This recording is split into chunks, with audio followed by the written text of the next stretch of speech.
ಹಾಸನ. ನಮ್ಮ ಹಾಸನ್ ಟಿವಿ ನ್ಯೂಸ್ಗೆ ಸ್ವಾಗತ. ನಾನು ನಂದಿನಿ. ಈಗ ಮುಖ್ಯಾಂಶಗಳು. ಮಲೆನಾಡು ಶಿಕ್ಷಣ ಸಂಸ್ಥೆ ಅಧ್ಯಕ್ಷರಾಗಿ ಆರ್.ಟಿ. ದೇವೇಗೌಡ, ಕಾರ್ಯದರ್ಶಿಯಾಗಿ ಜಗದೀಶ್ ಚೌಡಹಳ್ಳಿ ಅವಿರೋಧ ಆಯ್ಕೆ. ಜಿಲ್ಲಾ ಉಸ್ತುವಾರಿ ಸಚಿವ ರಾಜಣ್ಣ ವಿರುದ್ಧ ಸ್ವಪಕ್ಷರ ಆರೋಪಕ್ಕೆ ಕಾಂಗ್ರೆಸ್ ಮುಖಂಡರಿಂದ ಆಕ್ರೋಶ.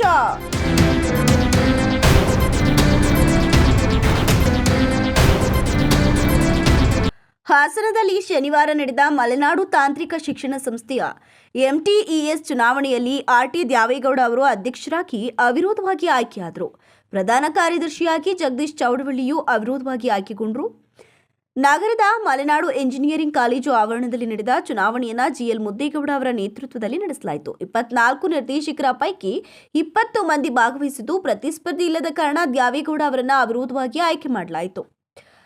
ಅಧ್ಯಕ್ಷರಾಗಿ ಆಯ್ಕೆಯಾದ ದೇವೇಗೌಡ ಅವರು ತಮ್ಮ ಮಾತಿನಲ್ಲಿ ನಿಕಟಪೂರ್ವ ಅಧ್ಯಕ್ಷ ಅಶೋಕ್ ಹಾರನಹಳ್ಳಿಯ ಮಾರ್ಗದರ್ಶನವನ್ನು ಮೆಚ್ಚಿ ತಾವು ಪ್ರತಿಷ್ಠಿತ ಸಂಸ್ಥೆಯ ಹೆಚ್ಚಿನ ಅಭಿವೃದ್ಧಿಗೆ ಶ್ರಮಿಸುತ್ತೇವೆ ಅಂತ ಅಭಿಪ್ರಾಯಪಟ್ಟರು.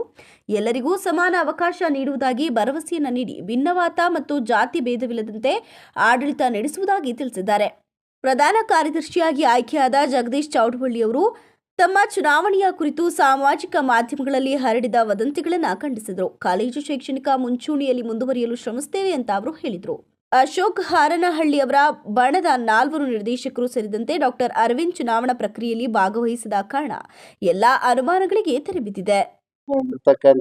ಅಧ್ಯಕ್ಷರಾದ ಆರ್.ಟಿ. ದೇವೇಗೌಡ್ರೆ, ಖಜಾಂಚಿಯಾಗಿ ಆಯ್ಕೆಯಾಗಿರ್ತಕ್ಕಂಥ ಎಚ್.ಡಿ. ಪಾರ್ಶ್ವನಾಥ್ ಅವರೇ, ಜಂಟಿ ಕಾರ್ಯದರ್ಶಿಯಾಗಿ ಆಯ್ಕೆಯಾಗಿರ್ತಕ್ಕಂಥ ಜಿ.ಆರ್. ಶ್ರೀನಿವಾಸ್ ಅವರೇ, ಹಾಗೂ ನಮ್ಮ ಎಲ್ಲರ ಆಯ್ಕೆಗೆ ಸಹಕಾರ ನೀಡಿದಂತ ಹಿರಿಯರಾದ ಚೌಡಹಳ್ಳಿ ಪುಟ್ಟರಾಜು ಹಾಗೂ ಗುರುದೇವ್ ಮತ್ತು ಎಲ್ಲ ನಿರ್ದೇಶಕರ ಮಿತ್ರರೇ, ಈ ಒಂದು ಮಲೆನಾಡು ತಾಂತ್ರಿಕ ಶಿಕ್ಷಣ ಸಂಸ್ಥೆಯ ಚುನಾವಣೆ ಊಹಾಪೋಹಗಳಿಗೆ ಕಾರಣವಾಗಿತ್ತು. ಇಲ್ಲಿ ಆ ಬಣ ಈ ಬಣ ಅಂತಹ ಪತ್ರಿಕೆಗೆ ಕೆಲವರು ಹೆಸರು ಹೇಳ್ದೆ ಇರತಕ್ಕಂಥವರು ಕೆಟ್ಟ ಹೆಸರು ತರ ರೀತಿಯಲ್ಲಿ ವರ್ತನೆ ಮಾಡಿದ್ರು. ಅದು ಒಳ್ಳೇದಲ್ಲ. ಇದು ವಿದ್ಯಾಸಂಸ್ಥೆ. ಈ ವಿದ್ಯಾಸಂಸ್ಥೆಯಲ್ಲಿ ಸಾವಿರಾರು ಮಕ್ಕಳು ವರ್ಷ ಹೊರಗೆ ಹೋಗ್ತಾರೆ, ಒಳಗೆ ಬರ್ತಾರೆ. ಈ ಒಂದು ವಿದ್ಯಾಸಂಸ್ಥೆ ರಾಜ್ಯದಲ್ಲಿ 2ನೇ ಸ್ಥಾನದಲ್ಲಿದೆ. ನಾವು ಅದನ್ನ 1ನೇ ಸ್ಥಾನಕ್ಕೆ ಕೊಂಡೊಯ್ಯುವ ನಿಟ್ಟಿನಲ್ಲಿ ಕೆಲಸ ಮಾಡ್ತೀವಿ. ಏನಂತ ಅಂದ್ರೆ, ಕಾಲೇಜಿಗೆ ಕೆಟ್ಟ ಹೆಸರು ಬರುವ ರೀತಿನಲ್ಲಿ 50 ಲಕ್ಷ ಕೊಡ್ತಾರೆ, 1 ಕೋಟಿ ಕೊಡ್ತಾರೆ.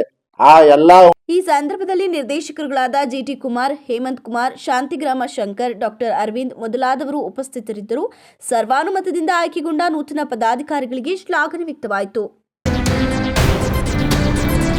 ಹಾಸನದಲ್ಲಿ ಶನಿವಾರ ನಡೆದ ಪತ್ರಿಕಾಗೋಷ್ಠಿಯಲ್ಲಿ ಕಾಂಗ್ರೆಸ್ ಮುಖಂಡ ಚಂದ್ರು ಕಾಂಗ್ರೆಸ್ ಪರಾಜಿತ ಅಭ್ಯರ್ಥಿ ಬನವಾಸಿ ರಂಗಸ್ವಾಮಿಯ ಮೇಲಿನ ತೀಕ್ಷ್ಣವಾಗಿ ಆಕ್ರೋಶ ವ್ಯಕ್ತಪಡಿಸಿದರು. ರಂಗಸ್ವಾಮಿ ಹಾಸನ ಜಿಲ್ಲಾ ಉಸ್ತುವಾರಿ ಸಚಿವ ಕೆಎನ್ ರಾಜಣ್ಣರ ಮೇಲೆ ಸುಳ್ಳು ಆರೋಪಗಳನ್ನು ಮಾಡಿರುವುದಾಗಿ ಅವರು ಆರೋಪಿಸಿದರು. ರಂಗಸ್ವಾಮಿ 4300 ಮತಗಳಷ್ಟೇ ಪಡೆದಿದ್ದು ಠೇವಣಿಯನ್ನ ಉಳಿಸಿಕೊಳ್ಳಿಲ್ಲ. ಇವರು ಯಾವ ಕಾರ್ಯಕರ್ತರ ಸಭೆ ನಡೆಸಿದ್ದಾರೆ, ಉಸ್ತುವಾರಿ ಸಚಿವರ ಬಳಿ ಸಮಸ್ಯೆಗಳ ಪರಿಹಾರಕ್ಕಾಗಿ ಹೋದ ಬಗ್ಗೆ ಏನೂ ಇಲ್ಲ. ಇಂತಹವರಿಗೆ ಉಸ್ತುವಾರಿ ಸಚಿವರ ಕುರಿತು ಮಾತನಾಡೋಕೆ ಯಾವ ನೈತಿಕತೆ ಇದೆ? ಕೆಎನ್ ರಾಜಣ್ಣ ಅವರು 4-5 ಬಾರಿ ಶಾಸಕರಾಗಿ ನೇರ ನುಡಿಯುವ ಶೈಲಿಯಿಂದ ಜನರ ಮನಗೆದ್ದವರು. ಈ ಖಾತೆ, ಎತ್ತಿನಹೊಳೆ ಯೋಜನೆ ಹಾಗೂ ಹಾಸನ ನಗರಸಭೆಯನ್ನ ಮಹಾನಗರ ಪಾಲಿಕೆಗೆ ಮೇಲ್ದರ್ಜೆಗೇರಿಸುವಂತಹ ಹಲವಾರು ಅಭಿವೃದ್ಧಿ ಕಾರ್ಯಗಳನ್ನು ಕೈಗೊಂಡಿದ್ದಾರೆ. ಇಂತಹ ಸಚಿವರ ವಿರುದ್ಧ ಆರೋಪ ಮಾಡುವುದು ಅನಾವಶ್ಯಕ ಅಂತ ಹೇಳಿದರು. ನಮ್ಮ ಹಾಸನ ವಿಧಾನಸಭಾ ಕ್ಷೇತ್ರದ 2003ರ ಅಭ್ಯರ್ಥಿಯಾಗಿದ್ದಂಥ ಬನವಾಸಿ ರಂಗಸ್ವಾಮಿ ಅವರು ಮಾನ್ಯ ಹಾಸನ ಜಿಲ್ಲಾ ಉಸ್ತುವಾರಿ ಸಚಿವರು, ಸಹಕಾರ ಸಚಿವರಾದಂಥ ರಾಜಣ್ಣ ಅವರ ಬಗ್ಗೆ ಒಂದು ಪತ್ರಿಕಾಗೋಷ್ಠಿಯನ್ನು ಮಾಡಿರ್ತಾರೆ. ಆ ಪತ್ರಿಕಾಗೋಷ್ಠಿಯಲ್ಲಿ ಅವರು ಕಾರ್ಯಕರ್ತರಿಗೆ ಸ್ಪಂದಿಸ್ತಾ ಇಲ್ಲ, ಅವ್ರು ಯಾವುದೇ ರೀತಿ ಜಿಲ್ಲೆಗೆ ಬರ್ತಾ ಇಲ್ಲ, ಅವರನ್ನ ಈ ಕೂಡಲೇ ಉಸ್ತುವಾರಿ ಸ್ಥಾನದಿಂದ ತೆಗೆದುಹಾಕಬೇಕು, ಅವರನ್ನ ವಜಾ ಮಾಡಬೇಕು ಅಂತೇಳಿ ಪತ್ರಿಕಾಗೋಷ್ಠಿಯಲ್ಲಿ ಮಾತಾಡಿದ್ದಾರೆ. ನಾನು ಅವ್ರಿಗೆ ಕೇಳಲಿಕ್ಕೆ ಬಯಸ್ತೀನಿ, ನೀವು ಅವ್ರ ಹತ್ರ ಎಷ್ಟು ಬಾರಿ ಹೋಗಿ ಈ ತಾಲೂಕಿನ ಸಮಸ್ಯೆನ ಹೇಳ್ಕೊಂಡಿದ್ದೀರಾ ಅನ್ನೋದನ್ನ ಕಾರ್ಯಕರ್ತರ ಮುಂದೆ ಇವತ್ತಾರು ನೀವು ಚರ್ಚೆ ಮಾಡಿದ್ದೀರಾ? ಇವತ್ತವರೆಗೂ ಒಂದೇ ಒಂದು ದಿವಸ ನೀವು ಕಾರ್ಯಕರ್ತರ ಮುಂದೆ ಚರ್ಚೆ ಮಾಡಿಲ್ಲ. ಸಚಿವರು ಬಂದಂತ ಸಮಯದಲ್ಲೂ ಸಹ ನೀವು ಕಾರ್ಯಕರ್ತರ ಮುಂದೆ ಯಾವುದೇ ವಿಚಾರನ ಚರ್ಚೆ ಮಾಡಿಲ್ಲ. ನೀವೇನು ಚರ್ಚೆ ಮಾಡ್ದಲೇನೆ ಉಸ್ತುವಾರಿ ಸಚಿವರು ಕೆಲಸ ಮಾಡ್ತಾ ಇಲ್ಲ, ನಮಗೆ ಸ್ಪಂದಿಸ್ತಾ ಇಲ್ಲ ಅಂತೇಳಿ ಹೇಳೋದು ಇದೊಂದು ಹಾಸ್ಯಾಸ್ಪದ ಅನಿಸ್ತಾ ಇದೆ. ನಿಮಗೆ ಅವ್ರ ಬಗ್ಗೆ ಮಾತಾಡೋದಕ್ಕೆ ಒಂದು ನೈತಿಕತೆನೇ ಇಲ್ಲ. ಇವತ್ತು ಕಾಂಗ್ರೆಸ್ ಪಕ್ಷ ನೀವು ಬಂದಂತ ಸಮಯದಲ್ಲಿ ಚುನಾವಣೆ ನಡೆಸಿದಂತ ನೀವು ನಡ್ಕೊಂಡಂತ ರೀತಿ ನೋಡಿ ಇವತ್ತು ಕಾಂಗ್ರೆಸ್ ಪಕ್ಷ ಹಾಸನದಲ್ಲಿ ನೆಲಕಚ್ಚ ಸ್ಥಿತಿ ಮಾಡಿದ್ರಿ. ಇವತ್ತು ಮಾನ್ಯ ಸಚಿವರು ಬಂದ ಮೇಲೆ ಈ ತಾಲೂಕಿಗೆ, ಈ ಜಿಲ್ಲೆಗೆ ಕಾಂಗ್ರೆಸ್ ಈ ಸಂದರ್ಭ ಕಾಂಗ್ರೆಸ್ ಮುಖಂಡರಾದ ಆರಿಫ್, ರಾಘವೇಂದ್ರ, ಜಗದೀಶ್, ಅಸ್ಲಾಂ ಪಾಷಾ, ರಾಮೇಗೌಡ ಮತ್ತಿತರರು ಉಪಸ್ಥಿತರಿದ್ದರು. ಮಹಿಳೆಯರು ಸೈಬರ್ ಅಪರಾಧಗಳಲ್ಲಿ ಹೆಚ್ಚು ಜಾಗರೂಕರಾಗಬೇಕು ಅಂತ ಕರೆ ನೀಡಿದ ಅವರು, ಮೊಬೈಲ್ ಬಳಕೆಯಿಂದ ಉಂಟಾಗುವ ಸವಾಲುಗಳು ಮತ್ತು ಬ್ಯಾಂಕ್ ಮೋಸಗಳನ್ನು ತಡೆಯಲು ಜಾಣ್ಮೆಯ ಅಗತ್ಯವಿದೆ ಅಂತ ಹೇಳಿದರು. ಧರ್ಮಸ್ಥಳ ಸಂಘ ಮಹಿಳಾ ಸಬಲೀಕರಣ, ಆರೋಗ್ಯ ಜಾಗೃತಿ ಮತ್ತು ನಿರ್ಗತಿಕರಿಗೆ ಸಹಾಯಕಾರಕ ಕಾರ್ಯಗಳ ಮೂಲಕ ಸಮುದಾಯದ ಅಭಿವೃದ್ಧಿಗೆ ಪ್ರಾಮುಖ್ಯತೆ ನೀಡುತ್ತಿದೆ ಅಂತ ಸಂಘದ ನಿರ್ದೇಶಕಿ ಮಮತಾ ಹರೀಶ್ ರಾವ್ ಹೇಳಿದರು. ಕಾರ್ಯಕ್ರಮದಲ್ಲಿ ಹಲವು ಸ್ಪರ್ಧೆಗಳು ಮತ್ತು ಯೋಜನಾ ಸೌಲಭ್ಯಗಳ ವಿತರಣಾ ಕಾರ್ಯಗಳು ನಡೆದವು. ಸ್ವಾಮಿ ದೇವಸ್ಥಾನ ಬಹುಶಃ ಎಲ್ಲವೂ ನಾವು ಕೇಳ್ತಾ ಇರ್ತೀರ.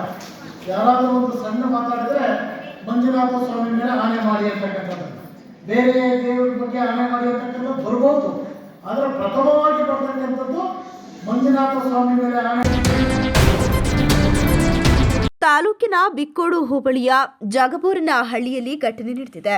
ಗ್ರಾಮದ ರೇವಯ್ಯ ಎಂಬುವವರು ತಮ್ಮ 3 ಎಕರೆ ಜಮೀನಿನಲ್ಲಿ ಭತ್ತ ಬೆಳೆದಿದ್ರು. ಇತ್ತೀಚಿನ ದಿನಗಳಲ್ಲಿ ಈ ಭಾಗದಲ್ಲಿ ಕಾಡಾನೆಗಳ ಹಾವಳಿಯಿಂದ ರೋಸಿ ಹೋಗಿದ್ದ ರೈತರು ತಮ್ಮ ಬೆಳೆಗಳನ್ನು ರಾತ್ರಿ ಕಾದು ತಮ್ಮ ಬೆಳೆಯನ್ನು ರಕ್ಷಿಸಿಕೊಂಡಿದ್ರು. 2 ದಿನಗಳ ಹಿಂದೆಯಷ್ಟೇ ಭತ್ತ ಕಟಾವು ಮಾಡಿ ಒಕ್ಕಣೆ ಮಾಡಲು ಬಣವೆ ಹಾಕಿದ್ದ ರೈತ ರಾತ್ರೋರಾತ್ರಿ ಕಿಡಿಗೇಡಿಗಳ ಭತ್ತದ ಬಣವೆಗೆ ಬೆಂಕಿ ಹಾಕಿದ ಕಾರಣ ಸಂಪೂರ್ಣವಾಗಿ ಸುಟ್ಟು ಭಸ್ಮವಾಗಿತ್ತು. ಈ ವೇಳೆ ತಮ್ಮ ಅಳಲನ್ನ ತೋಡಿಕೊಂಡ ರೈತ ರೇವಯ್ಯ, ಕೂಲಿ ಮಾಡಿಕೊಂಡು ಕಷ್ಟಪಟ್ಟು ತಮಗಿದ್ದ ಜಮೀನಿನಲ್ಲಿ ಭತ್ತದ ಬೆಳೆ ಮಾಡಿದ್ದೆವು. ಈ ಭಾಗದಲ್ಲಿ ಆನೆಗಳ ಹಾವಳಿಯಿಂದ ಎಷ್ಟೇ ಕಷ್ಟವಾದರೂ ಬೆಳೆ ಮಾಡಿದ್ದೆವು. ಕೈಗೆ ಬಂದ ತುತ್ತನ್ನ ಯಾರೋ ಕಿಡಿಗೇಡಿಗಳು ರಾತ್ರೋರಾತ್ರಿ ಬೆಂಕಿ ಹಾಕಿ ಸುಟ್ಟು ಹಾಕಿದ್ದಾರೆ. ಏಣಿ ಮಾಡಿದ್ದು ಗದ್ದೆ 3 ಎಕರೆ, ಅದನ್ನ ಅವತ್ತಿಂದ ಕಾಯ್ದಿದ್ದು ಆನೆ ಗಲಾಟೆಗಾಗಿ. ನಿನ್ನೆ ಮಿಷನ್ ಓಡಿಸೋ ಅಂತ ಕೊಯ್ದು ಹಾಕಿದ್ದು. ಆದರೆ ಬಂದು ಯಾರ ಕಿಡಿಗೇಡಿಗಳು ನಿನ್ನೆ 7 ಗಂಟೆಲಿ ಬಂದು ಬೆಂಕಿ ಹಾಕಿದ್ದಾರೆ. ನಮಗೂ ಜಾಗಕ್ಕೂ 1 ಎಕರೆ 1 ಕಿಲೋಮೀಟರ್ ದೂರ.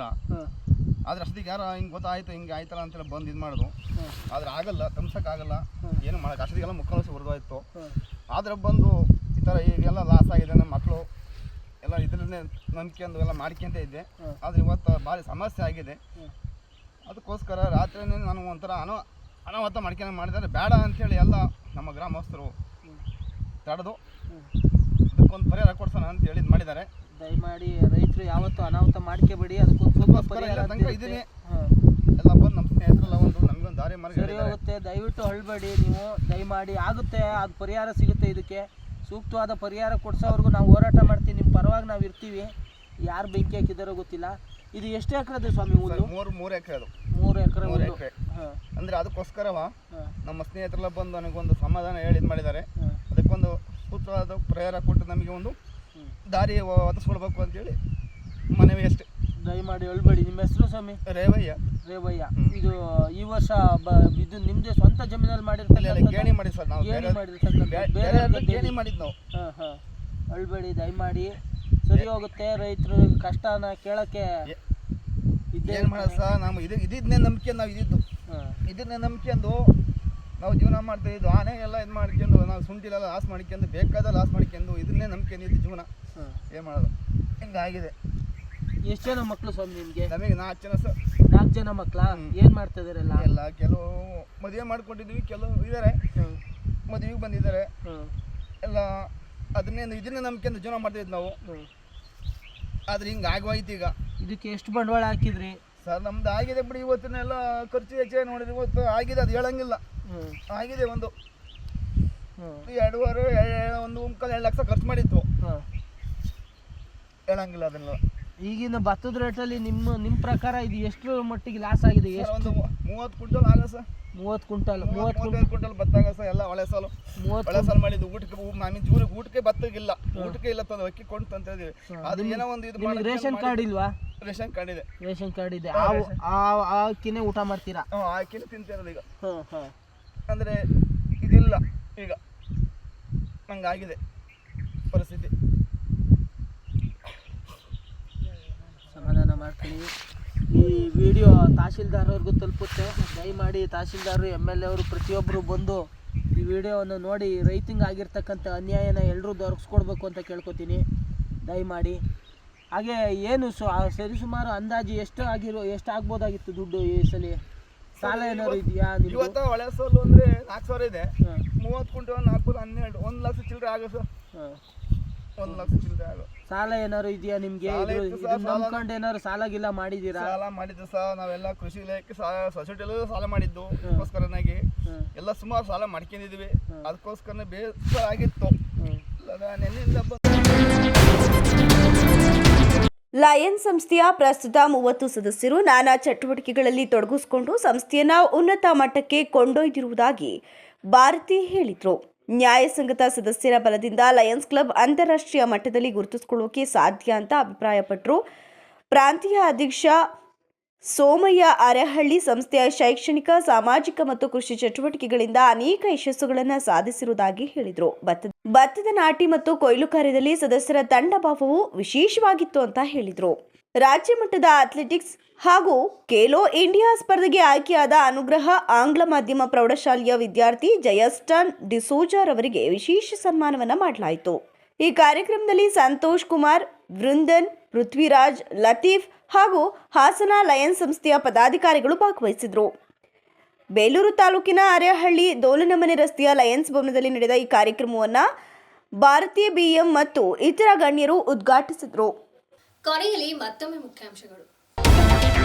ಮಲೆನಾಡು ಶಿಕ್ಷಣ ಸಂಸ್ಥೆಯ ಅಧ್ಯಕ್ಷರಾಗಿ ಆರ್ಟಿ ದೇವೇಗೌಡ, ಕಾರ್ಯದರ್ಶಿಯಾಗಿ ಜಗದೀಶ್ ಚೌಡಹಳ್ಳಿ ಅವಿರೋಧ ಆಯ್ಕೆ. ಜಿಲ್ಲಾ ಉಸ್ತುವಾರಿ ಸಚಿವ ರಾಜಣ್ಣ ವಿರುದ್ಧ ಸ್ವಪಕ್ಷದ ಆರೋಪಕ್ಕೆ ಕಾಂಗ್ರೆಸ್ ಮುಖಂಡರಿಂದ ಆಕ್ರೋಶ.